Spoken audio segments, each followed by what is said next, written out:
Chapter 1. The Man Who Died. I returned from the city about 3 o'clock on that May afternoon, pretty well disgusted with life. I had been 3 months in the old country and was fed up with it. If anyone had told me a year ago that I would have been feeling like that, I should have laughed at him, but there was the fact. The weather made me liverish. The talk of the ordinary Englishman made me sick. I couldn't get enough exercise, and the amusements of London seemed as flat as soda water that has been standing in the sun. "Richard Hannay," I kept telling myself, "you have got into the wrong ditch, my friend, and you had better climb out." It made me bite my lips to think of the plans I had been building up those last years in Bulawayo. I had got my pile, not one of the big ones, but good enough for me, and I had figured out all kinds of ways of enjoying myself. My father had brought me out from Scotland at the age of 6, and I had never been home since, so England was a sort of Arabian Nights to me, and I counted on stopping there for the rest of my days. But from the first I was disappointed with it. In about a week I was tired of seeing sights, and in less than a month I had had enough of restaurants and theatres and race meetings. I had no real pal to go about with, which probably explains things. Plenty of people invited me to their houses, but they didn't seem much interested in me. They would ask me a question or two about South Africa, and then get on to their own affairs. A lot of imperialist ladies asked me to tea to meet schoolmasters from New Zealand and editors from Vancouver, and that was the dismalest business of all. Here was I, 37 years old, sound in wind and limb, with enough money to have a good time, yawning my head off all day. I had just about settled to clear out and get back to the veldt, for I was the best bored man in the United Kingdom. That afternoon I had been worrying my brokers about investments to give my mind something to work on, and on my way home I turned into my club, rather a pot-house which took in colonial members. I had a long drink and read the evening papers. They were full of the row in the Near East, and there was an article about Karolides, the Greek premier. I rather fancied the chap. From all accounts he seemed the one big man in the show, and he played a straight game too, which was more than could be said for most of them. I gathered that they hated him pretty blackly in Berlin and Vienna, but that we were going to stick by him, and one paper said that he was the only barrier between Europe and Armageddon. I remember wondering if I could get a job in those parts. It struck me that Albania was the sort of place that might keep a man from yawning. About 6 o'clock I went home, dressed, dined at the Café Royal, and turned into a music hall. It was a silly show, all capering women and monkey-faced men, and I did not stay long. The night was fine and clear as I walked back to the flat I had hired near Portland Place. The crowd surged past me on the pavements, busy and chattering, and I envied the people for having something to do. These shop-girls and clerks and dandies and policemen had some interest in life that kept them going. I gave half a crown to a beggar because I saw him yawn. He was a fellow sufferer. At Oxford Circus I looked up into the spring sky, and I made a vow. I would give the old country another day to fit me into something. If nothing happened, I would take the next boat for the Cape. My flat was on the first floor in a new block behind Langham Place.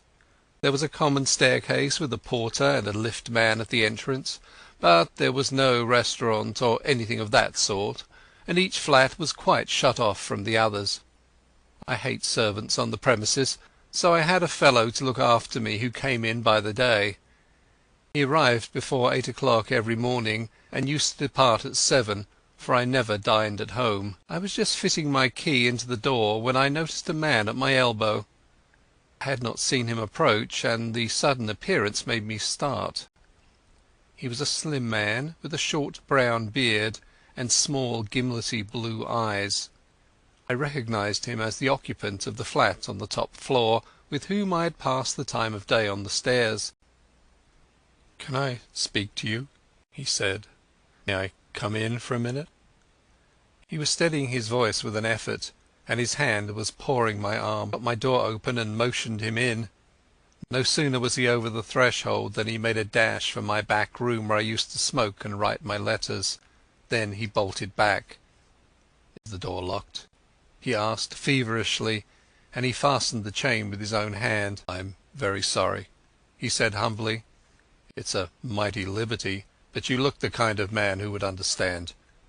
I've had you in my mind all this week, when things got troublesome. Say, will you do me a good turn?" "I'll listen to you," I said. "That's all I'll promise." I was getting worried by the antics of this nervous little chap. There was a tray of drinks on a table beside him, from which he filled himself a stiff whisky and soda. He drank it off in 3 gulps and cracked the glass as he set it down. "Pardon," he said. "I'm a bit rattled tonight. You see, I happen at this moment to be dead." I sat down in an armchair and lit my pipe. "What does it feel like?" I asked. I was pretty certain that I had to deal with a madman. A smile flickered over his drawn face. "I'm not mad yet. Say, sir, I've been watching you, and I reckon you're a cool customer. I reckon, too, you're an honest man, and not afraid of playing a bold hand. I'm going to confide in you. I need help worse than any man ever needed it, and I want to know if I can count you in." "Get on with your yarn," I said, "and then I'll tell you." He seemed to brace himself for a great effort, and then started on the queerest rigmarole. I didn't get hold of it at first, and I had to stop and ask him questions, but here is the gist of it. He was an American from Kentucky, and after college, being pretty well off, he had started out to see the world. He wrote a bit and acted as war correspondent for a Chicago paper, and spent a year or 2 in southeastern Europe. I gathered that he was a fine linguist, and had got to know pretty well the society in those parts. He spoke familiarly of many names that I remembered to have seen in the newspapers.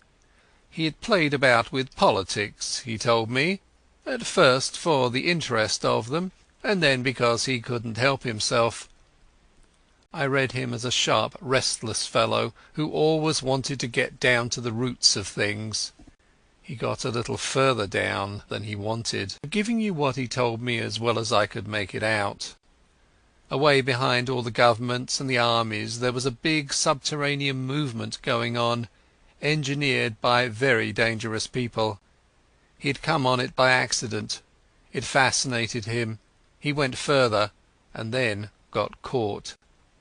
I gathered that most of the people in it were the sort of educated anarchists that make revolutions, but that beside them were financiers who were playing for money. A clever man can make big profits on a falling market, and it suited the book of both classes to set Europe by the ears. He told me some queer things that explained a lot that had puzzled me. Things that had happened in the Balkan War. How one state suddenly came out on top, why alliances were made and broken, why certain men disappeared, and where the sinews of war came from. The aim of the whole conspiracy was to get Russia and Germany at loggerheads. When I asked why, he said that the anarchist lot thought it would give them their chance. Everything would be in the melting pot, and they looked to see a new world emerge. The capitalists would rake in the shekels and make fortunes by buying up wreckage. Capital, he said, had no conscience and no fatherland. Besides, the Jew was behind it, and the Jew hated Russia worse than hell. "Do you wonder?" he cried. "For 300 years they have been persecuted, and this is the return match for the pogroms. The Jew is everywhere, but you have to go far down the back stairs to find him. Take any big Teutonic business concern. If you have dealings with it, the first man you meet is Prince von Unzu something, an elegant young man who talks Eton and Harrow English, but he cuts no ice. If your business is big, you get behind him and find a prognathous Westphalian with a retreating brow and the manners of a hog. He is the German businessman that gives your English papers the shakes. But if you're on the biggest kind of job and are bound to get to the real boss, 10 to 1 you are brought up against a little white-faced Jew in a bath chair with an eye like a rattlesnake. Yes, sir, he is the man who is ruling the world just now, and he has his knife in the empire of the Tsar because his aunt was outraged and his father flogged in some one-horse location on the Volga. I couldn't help saying that his Jew anarchists seemed to have got left behind a little. Yes and no, he said. They won up to a point, but they struck a bigger thing than money, a thing that couldn't be bought. The old elemental fighting instincts of man. If you're going to be killed, you invent some kind of flag and country to fight for, and if you survive, you get to love the thing. These foolish devils of soldiers have found something they care for, and that has upset the pretty plan laid in Berlin and Vienna. But my friends haven't played their last card by a long sight. They've got the ace up their sleeves, and unless I can keep alive for a month, they're going to play it and win. But I thought you were dead, I put in. Mors janua vitae, he smiled. I recognized the quotation. It was about all the Latin I knew. I'm coming to that. And I've got to put you wise about a lot of things first. If you read your newspaper, I guess you know the name of Constantine Karolides. I sat up for that, for I had been reading about him that very afternoon. He is the man that has wrecked all their games. He is the one big brain in the whole show, and he happens also to be an honest man, wherefore he has been marked down these 12 months past. I found that out. Not that it was difficult, for any fool could guess as much. But I found out the way they were going to get him, and that knowledge was deadly. That's why I have had to decease. He had another drink, and I mixed it for him myself, for I was getting interested in the beggar. They can't get him in his own land, for he has a bodyguard of Epirotes that would skin their grandmothers. But on the 15th day of June he is coming to this city. The British Foreign Office has taken to having international tea parties, and the biggest of them is due on that date. Now Karolides is reckoned the principal guest, and if my friends have their way he will never return to his admiring countrymen. That's simple enough anyhow, I said. You can warn him and keep him at home. And play their game? He asked sharply. If he does not come, they win, for he's the only man that can straighten out the tangle. And if his government is warned, he won't come, for he does not know how big the stakes will be on June 15th. What about the British government? I asked. They're not going to let their guests be murdered?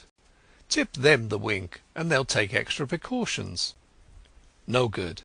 They might stuff your city with plainclothes detectives and double the police, and Constantine would still be a doomed man.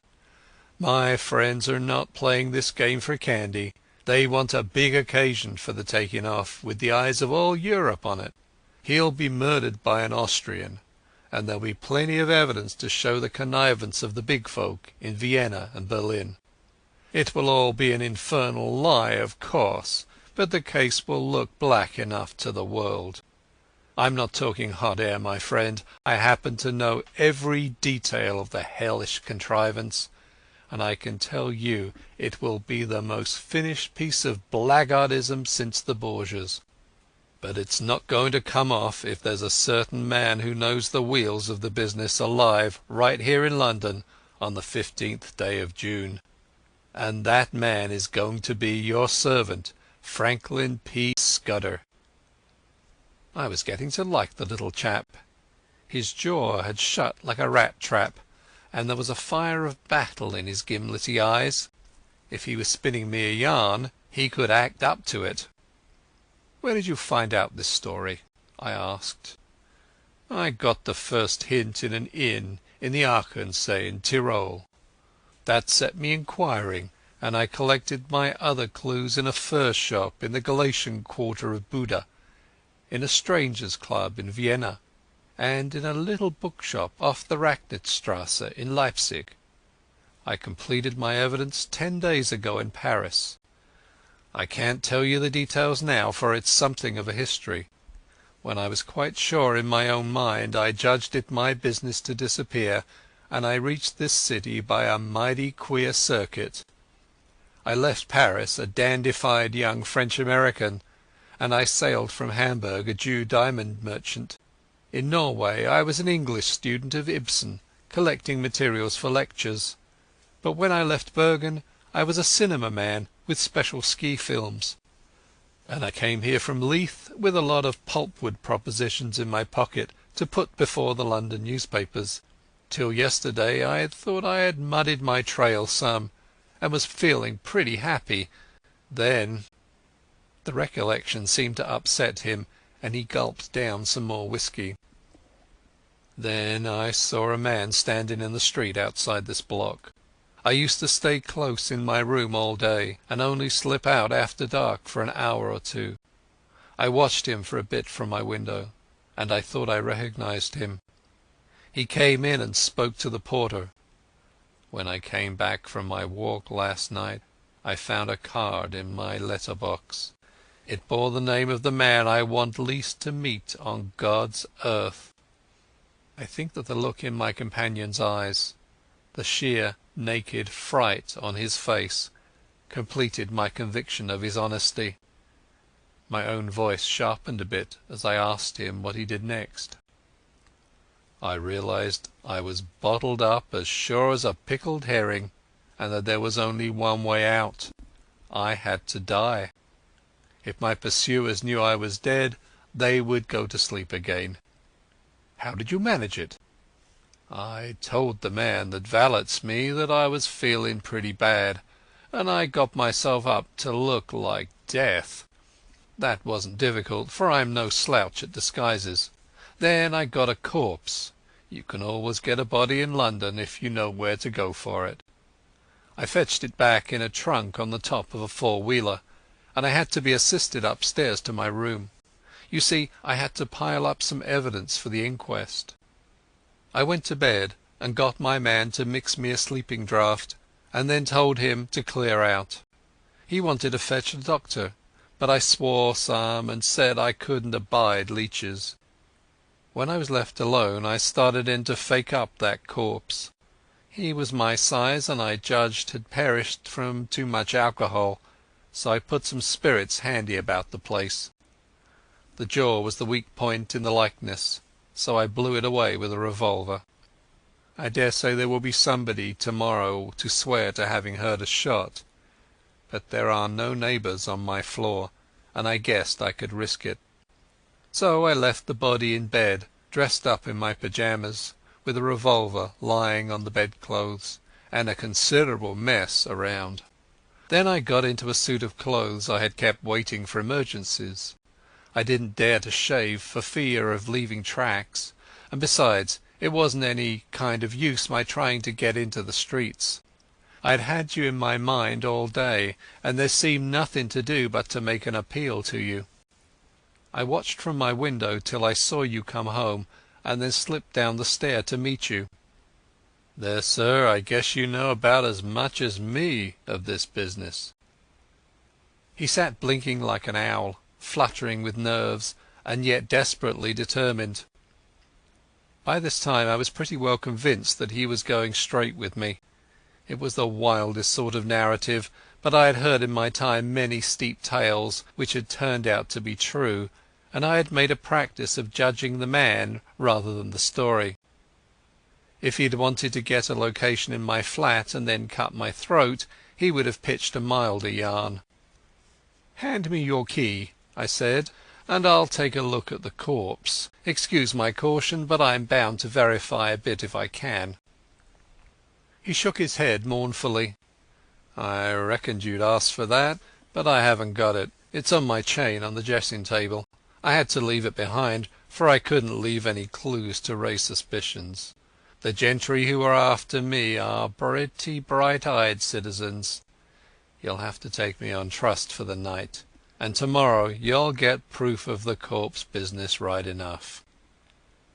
I thought for an instant or two. "Right. I'll trust you for the night. I'll lock you into this room and keep the key. Just one word, Mr Scudder.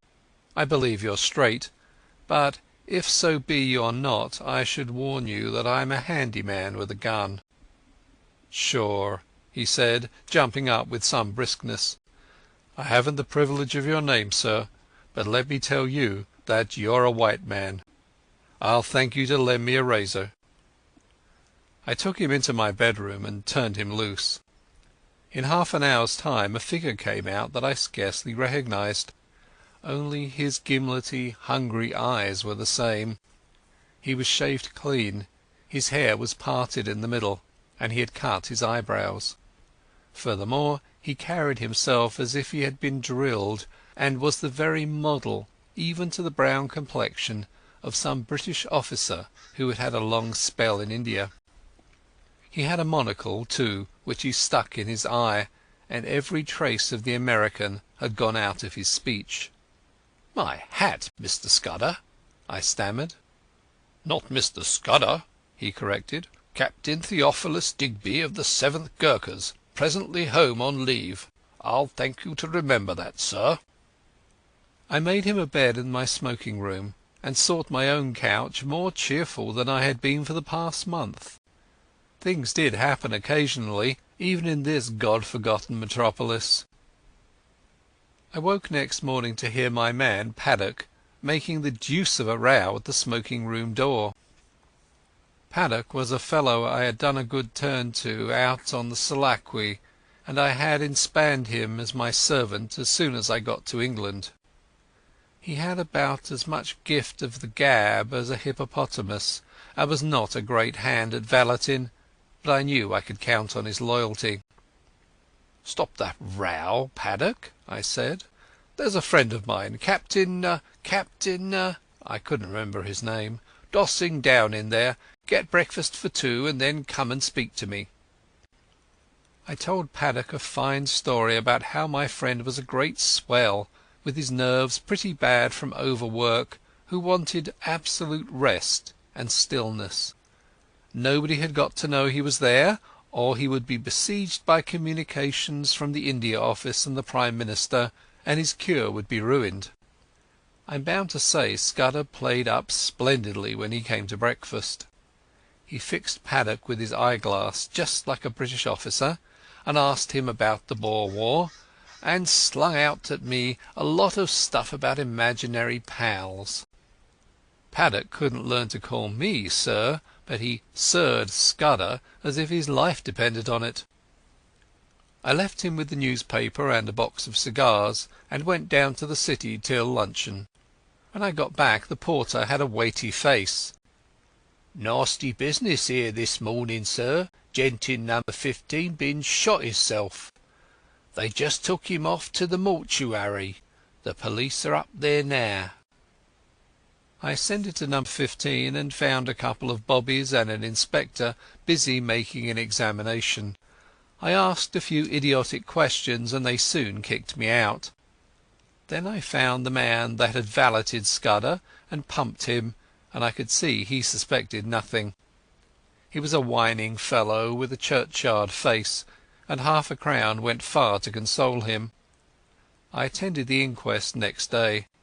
A partner of some publishing firm gave evidence that the deceased had brought him pulpwood propositions, and had been, he believed, an agent of an American business. The jury found it a case of suicide while of unsound mind, and the few effects were handed over to the American consul to deal with. I gave Scudder a full account of the affair, and it interested him greatly. He said he wished he could have attended the inquest, for he reckoned it would be about as spicy as to read one's own obituary notice. The first 2 days he stayed with me in that back room he was very peaceful. He read and smoked a bit, and made a heap of jottings in a notebook, and every night we had a game of chess, at which he beat me hollow. I think he was nursing his nerves back to health, for he had had a pretty trying time. But on the third day I could see he was beginning to get restless. He fixed up a list of the days till June 15th, and ticked each off with a red pencil, making remarks in shorthand against them. I would find him sunk in a brown study, with his sharp eyes abstracted, and after these spells of meditation he was apt to be very despondent. Then I could see that he began to get edgy again. He listened for little noises, and was always asking me if Paddock could be trusted. Once or twice he got very peevish and apologized for it. I didn't blame him. I made every allowance, for he had taken on a fairly stiff job. It was not the safety of his own skin that troubled him, but the success of the scheme he had planned. That little man was clean pluck all through, without a soft spot in him. One night he was very solemn. "Say, Hannay," he said, "I judged I should let you a bit deeper into this business. I should hate to go out without leaving somebody else to put up a fight." And he began to tell me in detail what I had only heard from him vaguely. I did not give him very close attention. The fact is, I was more interested in his own adventures than in his high politics. I reckoned that Karolides and his affairs were not my business, leaving all that to him. So a lot that he said slipped clean out of my memory. I remember that he was very clear that the danger to Karolides would not begin till he had got to London, and would come from the very highest quarters, where there would be no thought of suspicion. He mentioned the name of a woman, Julia Czechenyi, as having something to do with the danger. She would be the decoy, I gathered, to get Karolides out of the care of his guards. He talked too about a black stone and a man that lisped in his speech, and he described very particularly somebody that he never referred to without a shudder, an old man with a young voice, who could hood his eyes like a hawk. He spoke a good deal about death too. He was mortally anxious about winning through with his job, but he didn't care a rush for his life. "I reckon it's like going to sleep when you are pretty well tired out, and waking to find a summer day with the scent of hay coming in at the window. I used to thank God for such morning, way back in the bluegrass country, and I guess I'll thank him when I wake up on the other side of Jordan." Next day he was much more cheerful, and read the life of Stonewall Jackson most of the time.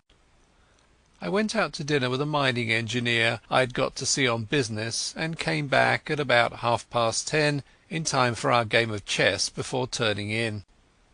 I had a cigar in my mouth, I remember, as I pushed open the smoking-room door.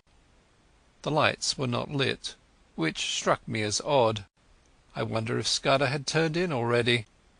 I snapped the switch, and there was nobody there. Then I saw something in the far corner which made me drop my cigar and fall into a cold sweat. My guest was lying sprawled on his back. There was a long knife through his heart, which skewered him to the floor. End of chapter 1.